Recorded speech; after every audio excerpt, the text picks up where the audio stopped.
Hi, this is Greg Suddy on Soccer, and this is a really great situation here. Kevin Crowe is in town and has invited some of the San Diego Sockers to come together. And what I wanted to do is see if these guys would be willing to just reminisce a little bit about some of the stories that they have about Fernando Clavijo. The memorial that the Sockers had for him the other night was huge, and I just wanted to add some personal stories that these guys might have about Fernando Clavijo. Kevin Crowe, I want to tell you something. It is a blessing to meet you. I've been a fan of yours for years, and for you to be coming into town and for me to be able to be a part of this event tonight is huge. But let's talk about Fernando Clavijo. Fernando, he was a class act. He was a class teammate. You know, it was a coup when I was with the Sockers for a couple years, and then we were having some success, and then, you know, there's one of those situations where you get 3 or 4 players that come down from San Jose, and right. Fernando's one of them, right? And along comes George Katakalides and Steve Zhungol and Bronco Sagoda, and we just kind of hit another gear for another 4 or 5 years, and Fernando on the field was hard to deal with. Were you guys part of the No Goal Patrol? Yes, yeah. That was a nickname that went around. Right. Yeah. So the No Goal Patrol, for you, those of you that may not remember, this was when the San Diego Sockers were trying to kill a penalty.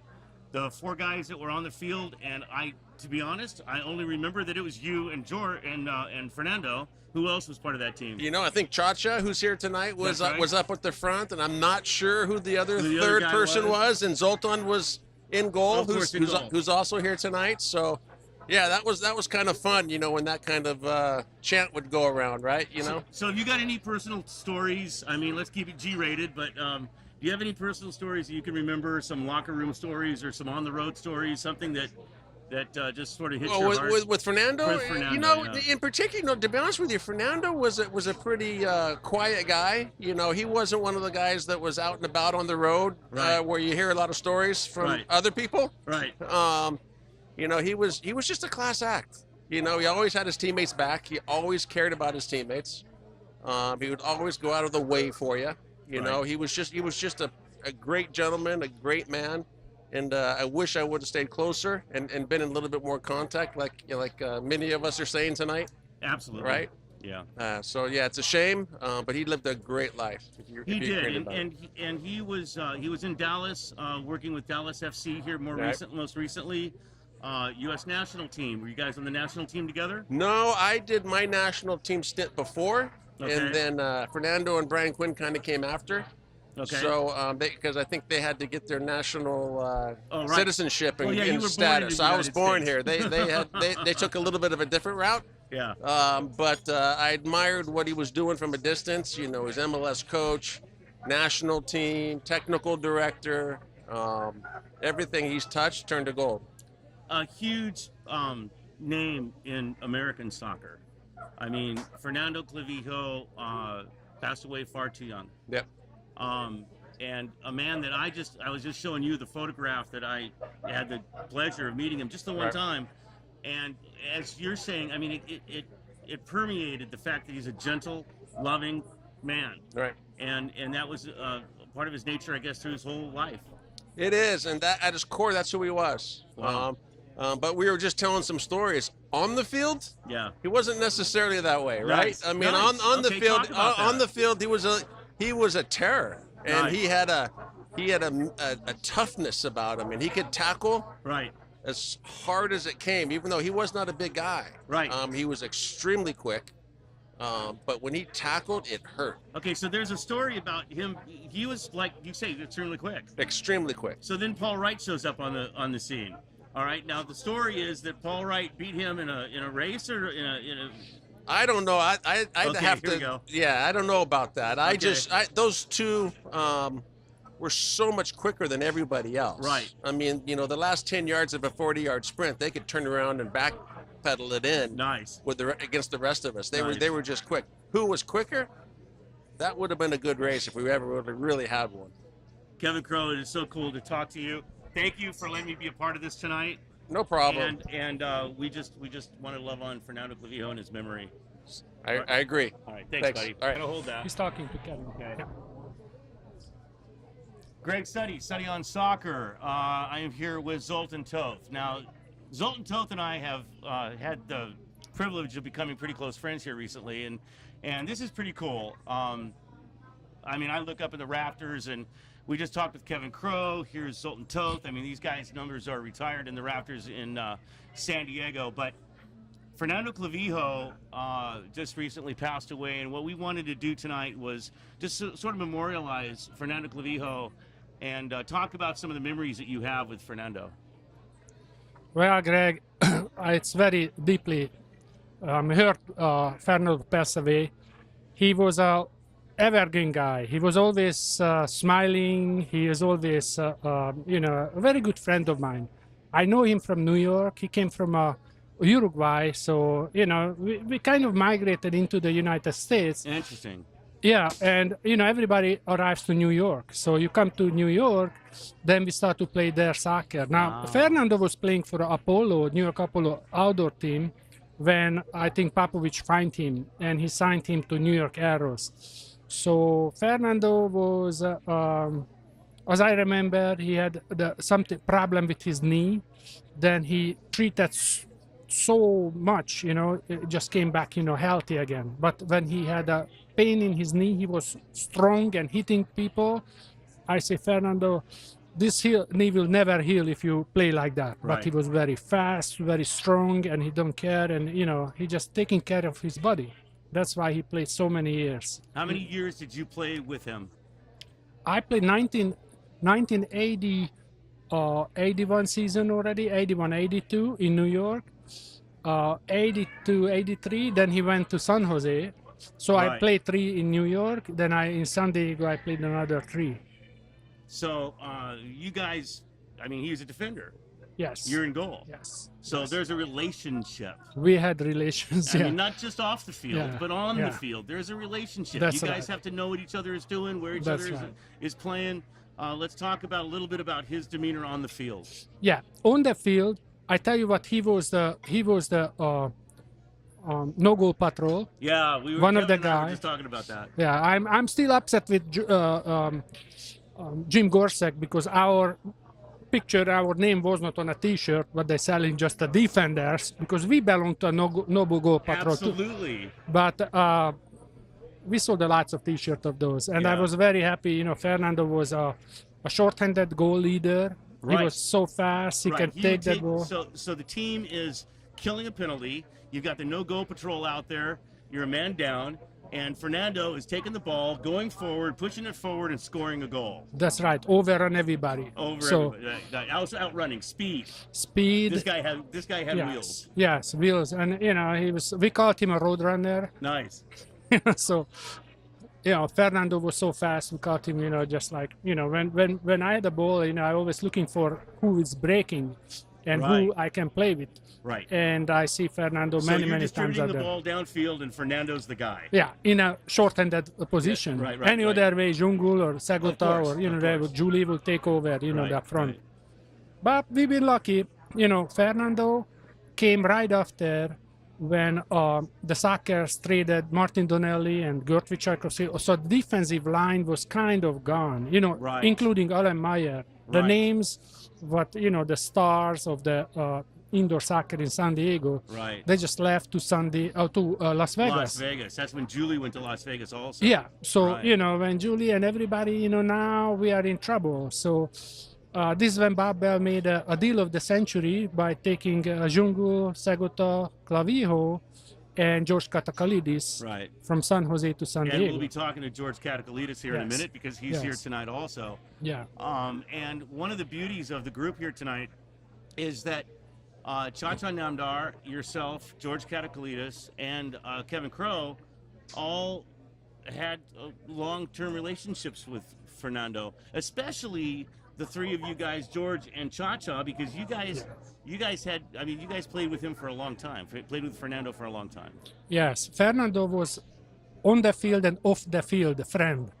So That's huge. yeah, we went. The whole San Diego Sockers went after we won the One for a Thumb Okay, to the fifth- Mexico, right. and we had a wonderful time. We know the families, Marta and the kids. We always come together Right. after the games, and We even a month ago, Fernando just called me, and Really? he knew I had a heart surgery, and he was telling right. me, Zoli, we fight this thing. We That's don't right. give up easy, That's and right. it's not our time.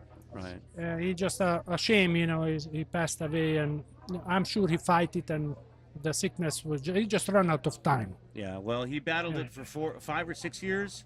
Yeah. We all knew that it wasn't good news, that Yeah. it was a serious illness Yeah. that he had.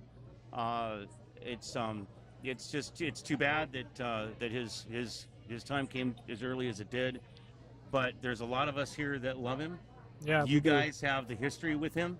Yeah. And I want to thank you, Zoli, for coming here this evening, inviting me here this evening, so that we could take this time and memorialize Fernando in this way.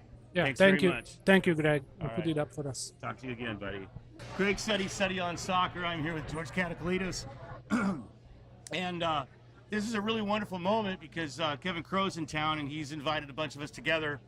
And of course, I'm not even worthy of being in this group because I'm a fan. These guys are the stalwarts of the San Diego Sockers.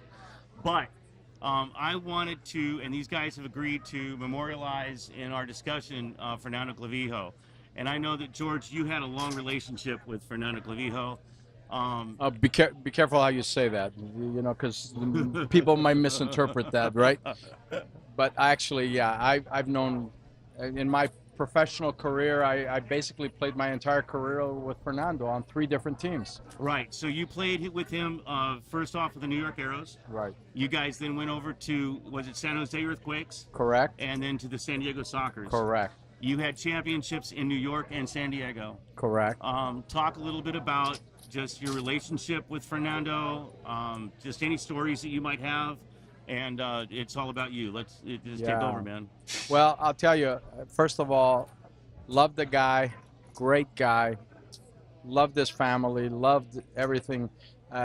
When I found out that he had passed, I obviously saddened by the whole thing. Right. But it brought me back to when he lived in Point Loma. When we moved here, he lived in Point Loma, and so did I. Like, we were both living next to each other, and he would pick me up in the mornings, and we'd go to practice together. Wow. And I remember a couple of times I'd go to his place on the weekend when he was there, and I remember he had the 944 Porsche and a nice red one. And I remember his son, he only had one at the time, Jonathan, and it was a little one, and Martha was outside, and he loved that car so much at the time that I remember he pulled out all the tires, he detailed the car, and I'd be there, and I was watching him, and I'm going, my God, this guy's super passionate about this car. But that was Fernando in a nutshell. He was a passionate guy. Whatever he did it to the fullest. I'm sad for him, for his family, because I lost both my parents from cancer too, and it's devastating to see that process. Right. But he was a great guy. And Martha, his wife, was adorable. She was awesome. Jonathan, I remember him as a baby. If I see him now, I won't even recognize him. I know what you mean by that. Yeah. They get older. Yeah, and I've been disconnected for a long time, but the memories we had were phenomenal. So talk a little bit about, from a professional standpoint, talk a little bit about the strength of having him as a teammate, and the part that he played in those championship seasons. Oh, he was an integral part of about every team that he was on. He was, but not only that, he was older than me and a mentor. I mean, he would, even if I had a shitty game, he'd pull me aside and talk to me. Right. He was a great guy. He really, I turned pro at a very young age. I was 18 when I turned pro. So when I met him, he was in his early 20s, and there's a big difference between South American early 20s and North American 18. Right. I was a little kid. Right. I did not know so a lot of stuff. So the maturity level was huge. Huge. And that helped me a lot. It helped me because not only phenomenal guys, him and some of the other guys that we had, Juan Carlos Michia, some of the guys that we had in New York, but then even when we went to San Jose, and then when we came down here, we kind of came down here as a package, and that was incredible.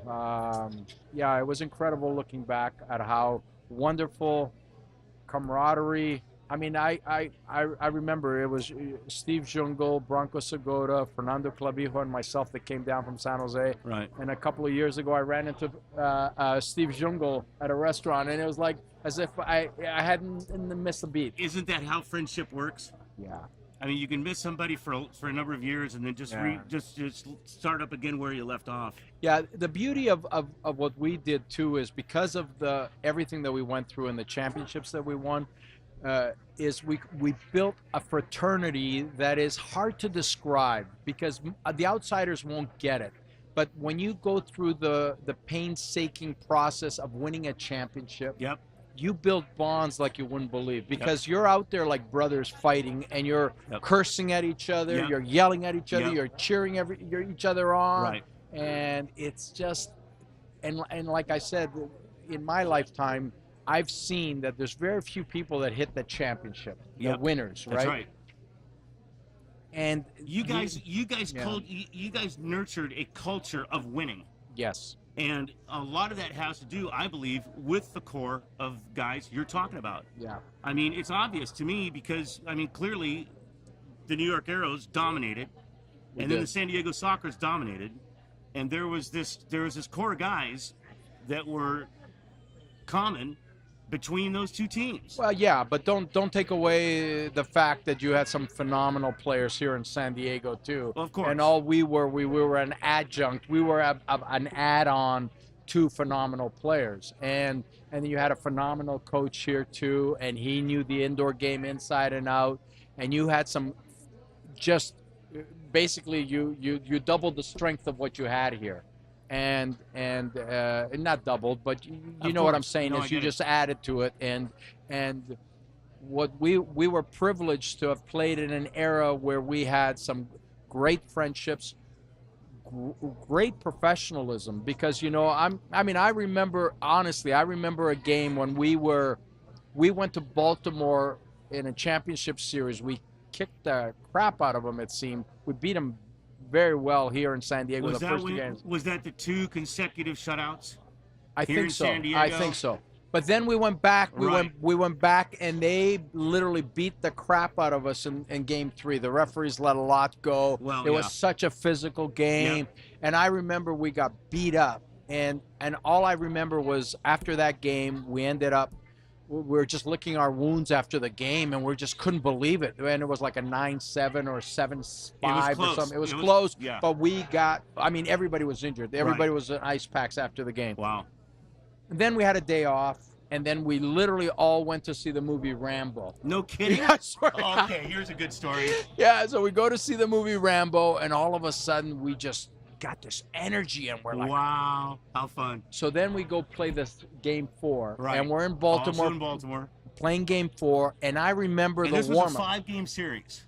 I think it was, yeah, I think it because was. later on it became a 7-game series, but at this point I think it was a 5-game series, Yeah, right? yeah, because we ended up winning back home. We were right. No, it was a 7-game was it a series. 7 Yeah, game? because Okay. we won Game 4, so And it was then- 3, and and they then we came won back? Game 5 And then went here. back again? No, it was over. We had won the Oh, 4. I see. It was 4-1. Oh, I get it. Okay. But what was interesting was, so we see Rambo that Saturday or How the fun. Friday or whatever, and then we play out the next day, and all I remember is we're in the dressing room and nobody's saying a word, and I'm like, I've never seen the dressing room so quiet. Coach is coming in, Ron's talking, and nobody's saying a word, and everybody's tying their shoes, putting on nobody's saying a word. I'm going, what? Something's off here. Then we get onto the field, and everybody's doing warm-ups, and nobody's saying a word. Everybody's doing their own thing.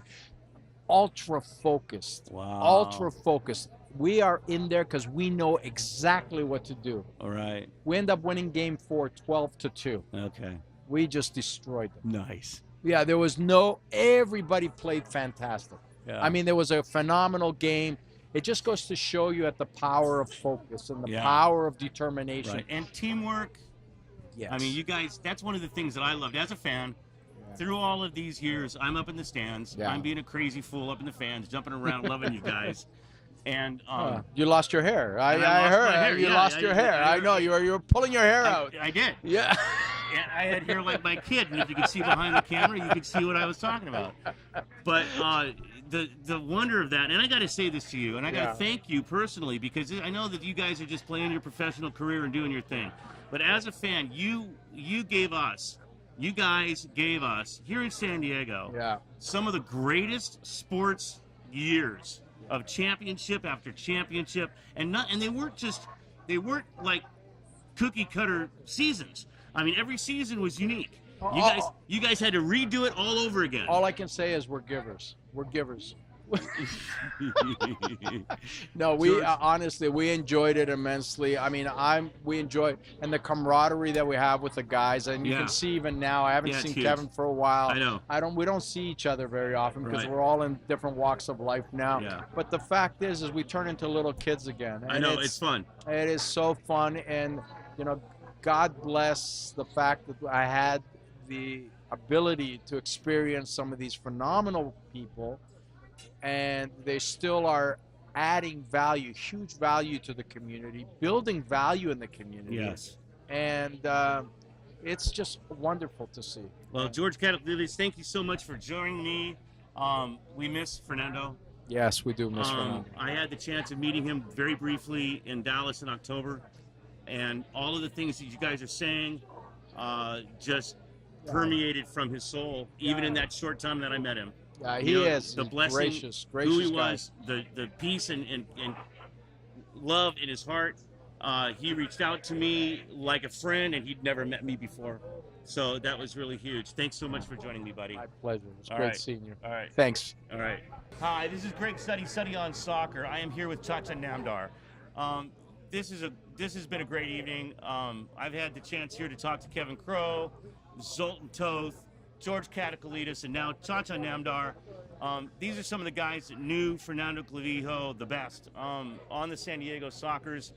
And Chacha, thanks for joining me. My pleasure. It's been really cool to have been included in some of your guys' sort of private gatherings at the cigar lounge and whatnot, and I really appreciate that. As a fan growing up with you guys on the field, I can't tell you how much I respect you guys as a team and individually, and your skills and talents as soccer players. But I'd like to take this time to sort of memorialize Fernando Clavijo.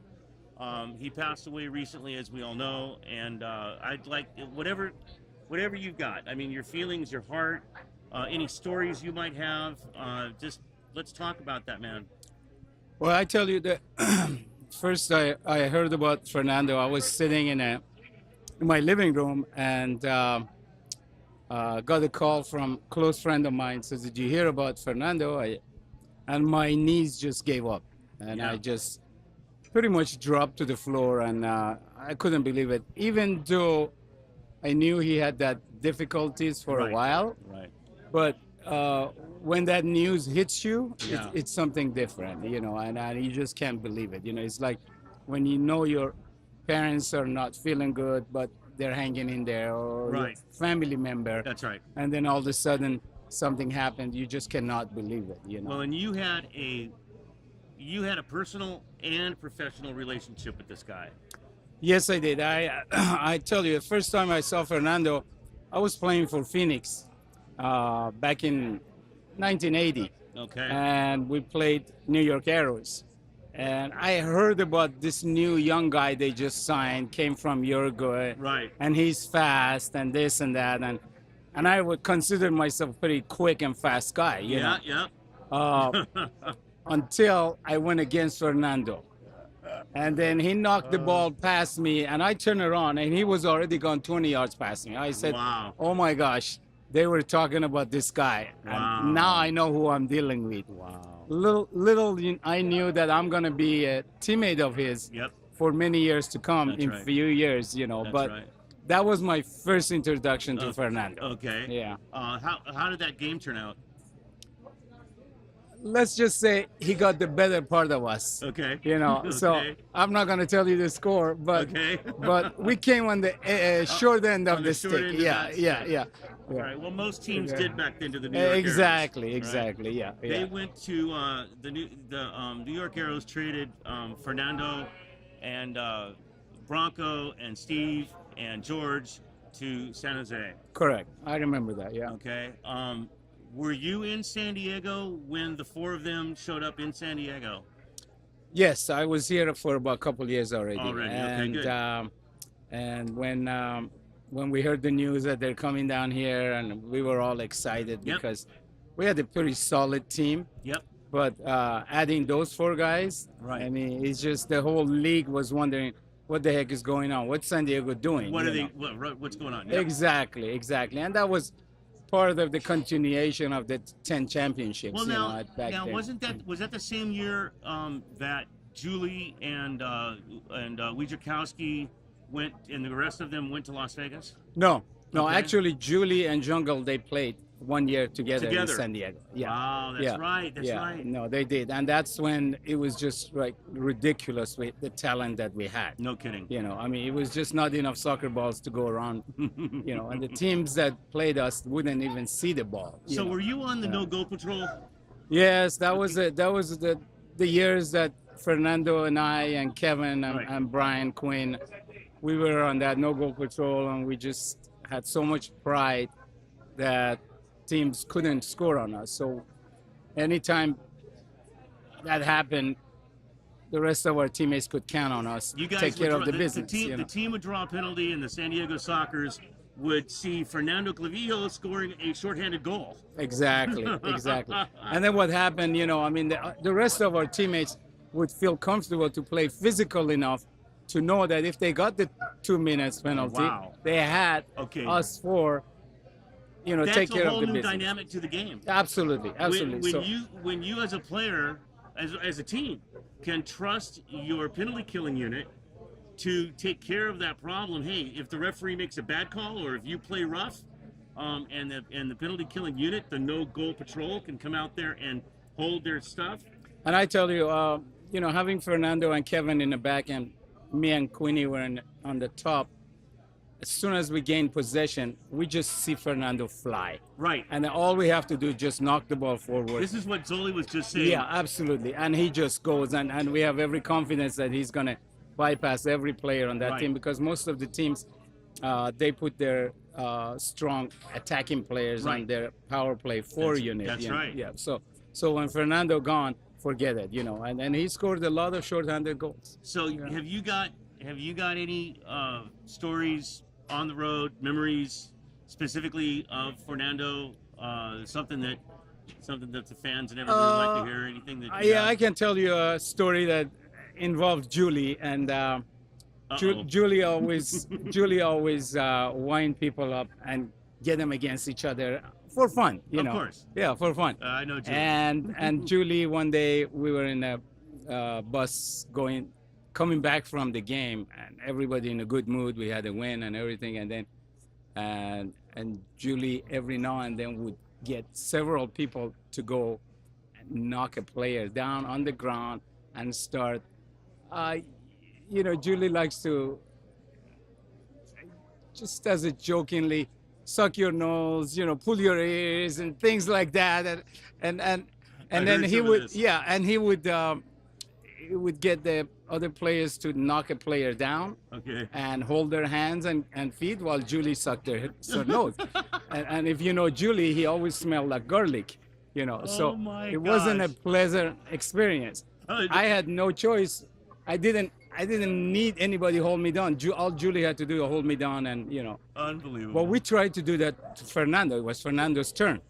Okay.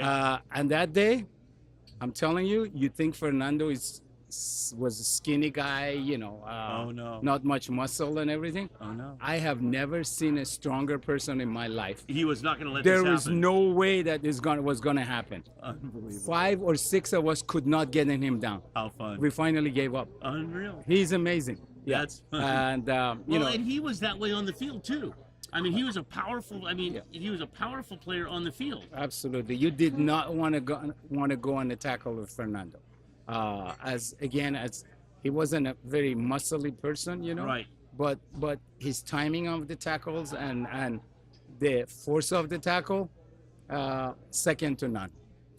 And you know, and of course at home we were close friends. Our families, we went out to dinner a lot, you know, and his family, you know. So again, it was a shocker. It was the knee just gave up when I heard the news, and Yes. you know, bless his soul. We Well, miss him dearly. We lost him way too early. Yeah, absolutely, absolutely. Yeah, but Touch on Namdar. It's yeah, so cool for yeah. you to come and join me. Thank you so much for this. my pleasure, Greg. I'm going to, in closing, I'm going to get this to U.S. Soccer, the Major Arena Soccer League, the San Diego Sockers, and we'll just memorialize them a little bit with the love that the four of you guys have shown tonight. And thanks again for joining me. Thank you. buddy. My pleasure. We'll see you Okay. again, man.